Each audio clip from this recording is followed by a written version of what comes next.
Hi, I'm Gideon Aroni. Today we're breaking down scenes from Drifting Billy, and this is Notes on a Scene. Holy shit, Billy! Wait, don't... Ben? Jackson. Jackson! Oh my god! Holy shit. How you going, man? Yeah, I'm great. That's good. Do you want to come in? When I was approached about Drifting Billy, at first I was hesitant. The idea of a project, 7 days to make a film, I mean, that's ambitious, obviously. But the more I heard about it, the more I spoke to the producers about it and the extensive production team, the more I felt like, really, this was a story that had to be told, and it could only be told in that method. What was the crew at the end? I think it was about 50 people, 58? Yeah, we had a final crew of about 58 on set at all times, and that was pretty stressful. My first time sort of working on that bigger set, but I think if you can see here, the results speak for themselves. So we start getting into it. Up until about 2 days ago, I was legally blind.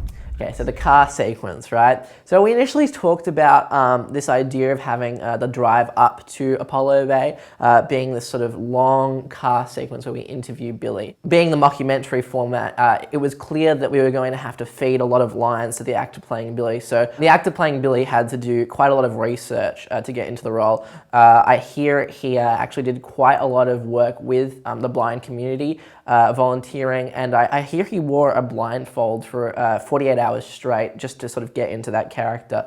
So it's really inspirational, and I'm not an actor, I don't really understand how that world works, but if that's what you need to do sometimes, we go to extreme lengths. You hear stories about actors like Heath Ledger and Jared Leto, iconic characters like the Joker.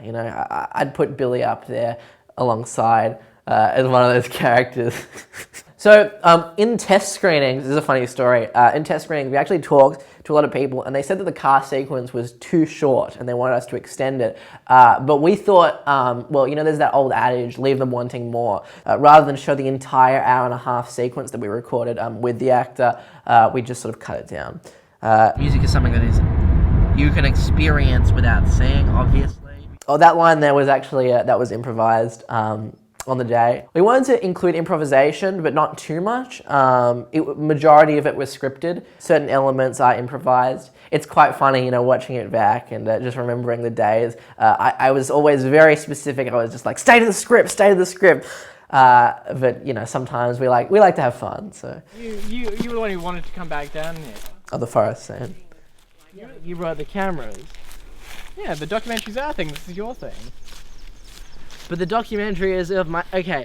Right, so with the forest scene, we were really specific. This had to be a moment where sort of conflict started to arise. This thing of Billy feeling like he's like an outsider and feeling like he's a specimen sort of being recorded for the entertainment of other people. This was something that was, from the start, a really clear theme that we wanted to convey. So the way that we did this, you can see here with this shot. So we've isolated Billy here in the frame.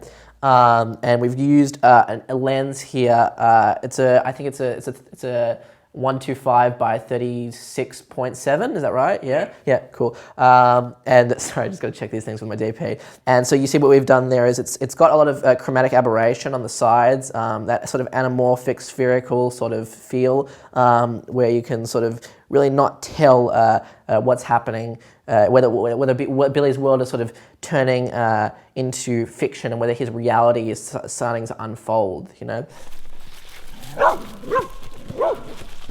Oh, yes, that dog, let me just circle that. That dog was actually a paid, that dog's been in quite a lot of movies. If you watch Air Bud 5, he's in that, and yeah, we were so lucky to have, and Lisa, the beautiful dog trainer there, helping out with those sequences.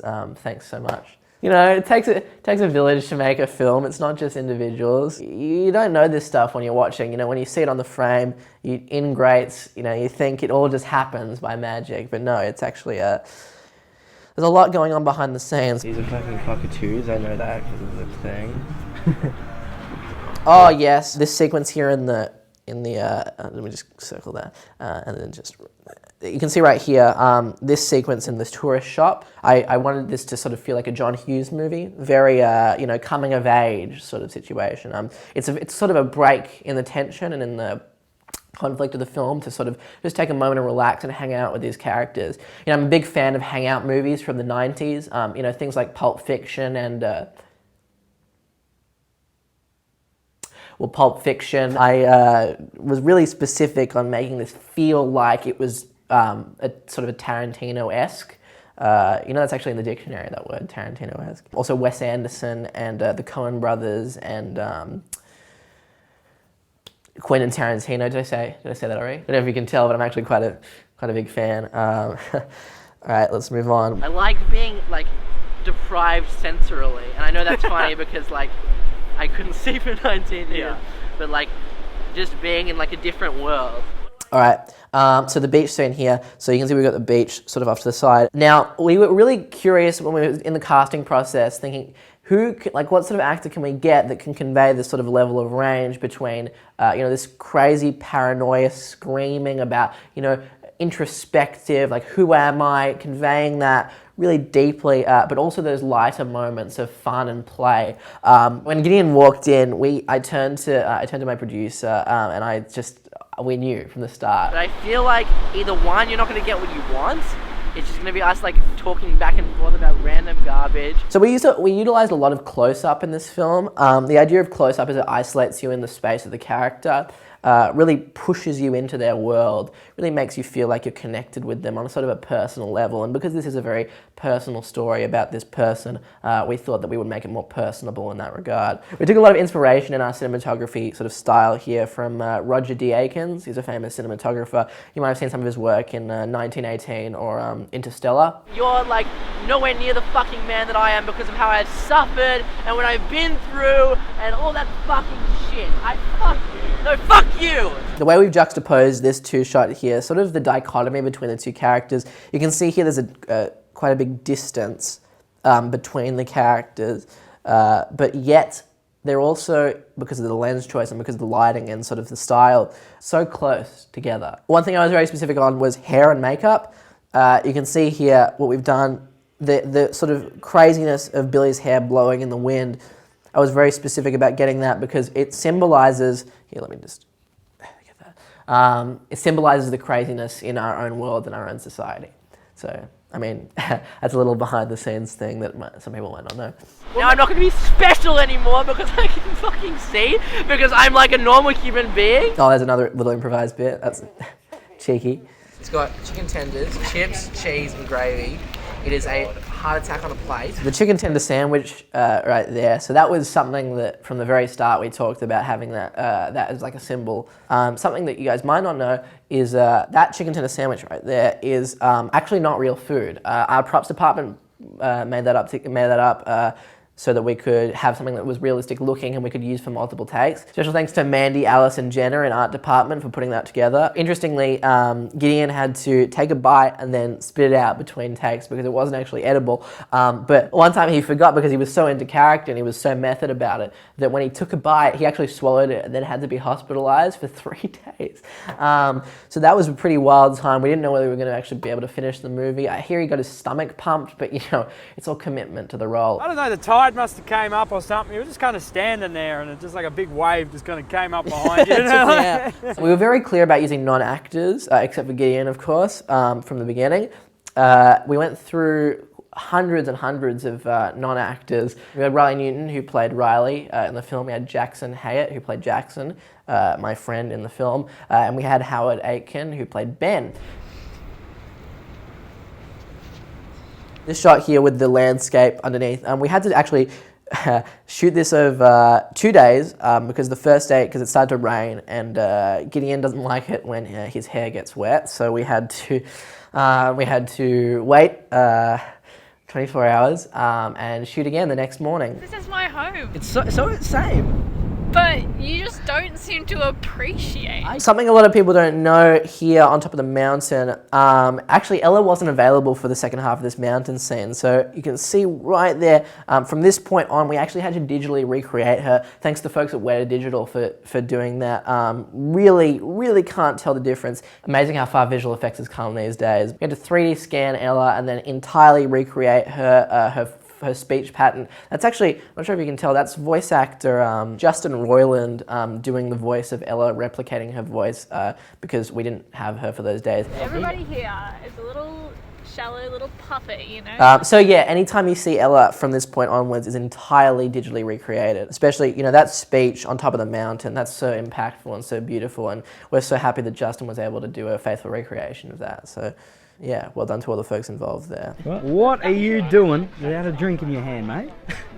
Okay. Like that. What is this? Ah, you'll find out. So the party scene. So Gideon thought it would be a good idea, you can see in this cup here, to actually be drinking so that he could really get into the character here. We didn't foresee the rant that would happen. That actually wasn't in the script. This is one of the few moments that are improvised. I was sort of standing behind the scenes and I saw that happening and quickly was like, let's get this. And we rolled on that rant, and it was so impactful and so beautiful that we ended up using that as the ending. Wait, listen up, fuckers! Yeah, fucking smile, fucking laugh. Listen to me. So we thought that little inserts here of the fire coming through, really to give, well, I mean, you know, fire is symbolic of so many things. You give fire oxygen and it just goes off. Fire really, you know, is symbolic of hatred and animosity and chaos. And so we thought we'd sort of implement that into the film because, you know, this is the most chaotic point. You know, the tagline for this movie was, the more that Billy overcomes his blindness and is able to see for the first time, the more he realizes how truly blind he is to the world around him and to the people that he used to be so friendly with. That's sort of an extrapolate. The tagline was much shorter than that. What's that beer going down there? Beer is fucking disgusting. Really, man? I see people down like fucking pints of this stuff. I love this stuff. Just brilliant performances all around. I didn't really have to do anything at this point. We just sort of let Gideon go, and yeah, off he went. Say it again. Billy, I forgive you. Go louder. Billy, I forgive you. I'm kidding. I'm kidding. You go. It's really, it's quite beautiful actually. You can see we have made that background there completely black just to show that, you know, Billy's warped perspective is just completely, you know, non-existent. He's very, you know, the world around him is dark and gloomy. A lot like when he was blind, because, you know, when you can't see, all you can see is black. It's a subtle nod there to that blindness that you might not have picked up the first time around. Oh, the two fingers. Let me just get that. The two fingers touching. That's actually a reference to E.T., the old Steven Spielberg film, where the alien and the human Elliot touch fingers. Here, Billy is very much like the alien because, you know, he's alienated himself from his world and his society. So, yeah.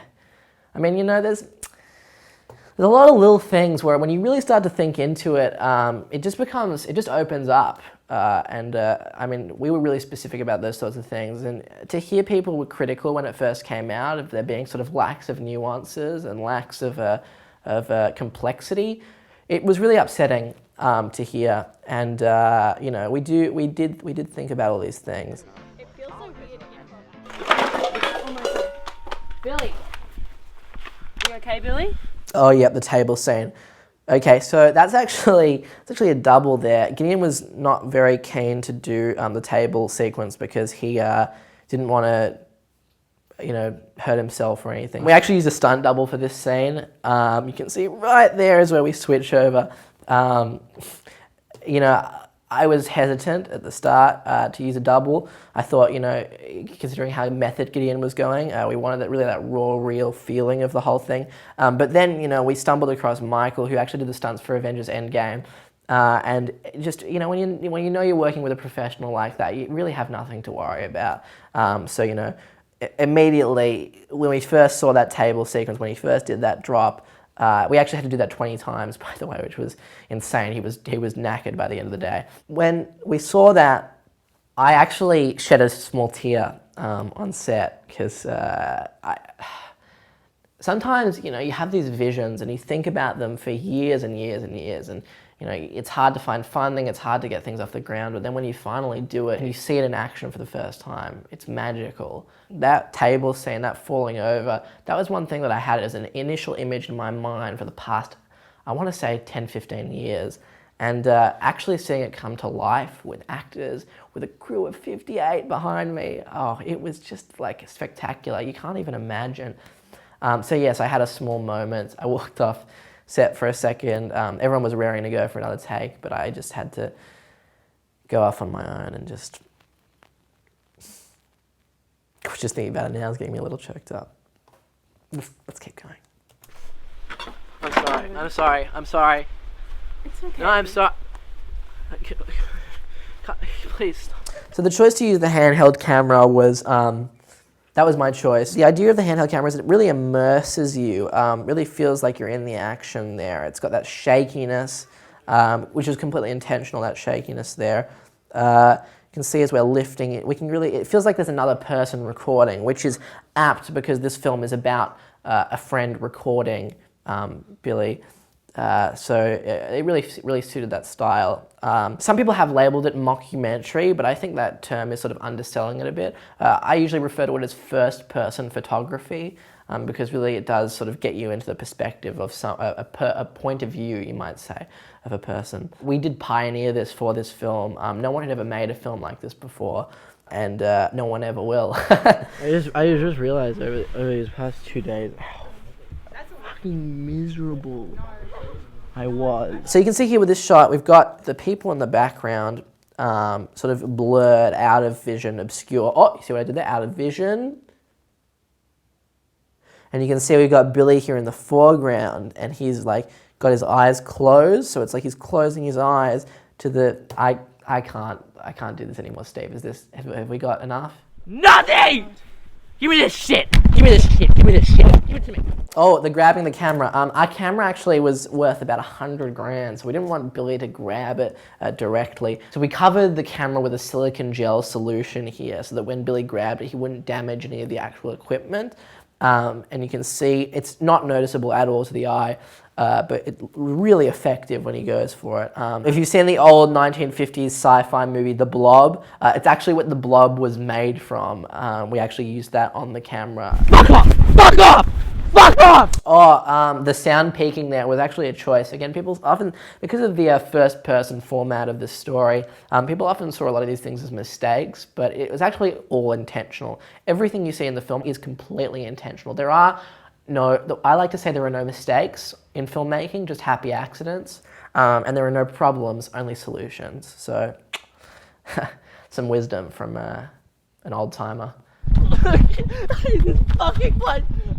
This walking through the trees, we actually location scouted this for about 2 weeks, trying to find the perfect selection of trees. Sort of looked like willows, sort of looming over, very ominous, and we ended up finding this place. This was where Blair Witch was shot, same area in the US. We had to fly out to the US to shoot this, which was really difficult because we had to make that 7-day time frame. Yeah. I hate this fucking place! I can't see! I can't fucking... And you can hear he says, I can't see there just before the screen cuts to black. That's a reference to his blindness. I'm not sure if I mentioned this, but the character of Billy was blind for 19 years, and that's just really, something that we wanted to address. All the proceeds for the film went to the Blind People of Australia charity, the BPA, Oz. Billy! Billy! Guys, over here! Billy! Shit! Billy! Oh, the torchlights there. Here, let me just circle that. You can see, we've got 1, 2, 3, 4 of those. This idea of the torchlights, the search party with the sort of slightly Dutch tilted camera angle, it really shows Billy's skewed perspective.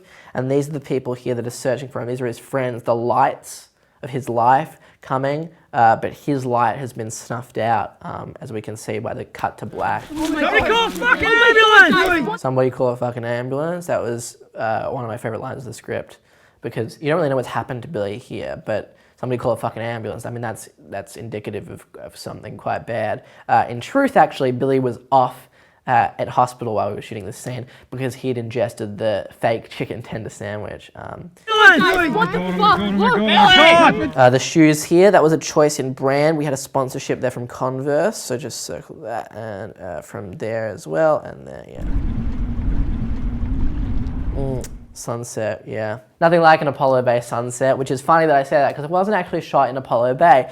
This entire sequence here was shot on a soundstage in Hollywood. We had to create clouds using the scientific method. We had Vsauce Michael come in and do the cloud rendering, and Corridor Digital crew do sort of help out with that. Yeah, this entire sequence here looks like it was shot outside, and it could have easily been, but we had a bit of money left over, so we thought we'd just sort of chuck it off. Endless opportunity. What happened to you, man? The wind, we actually had 7 massive turbine fans blowing into our characters to replicate the wind that would be, outside.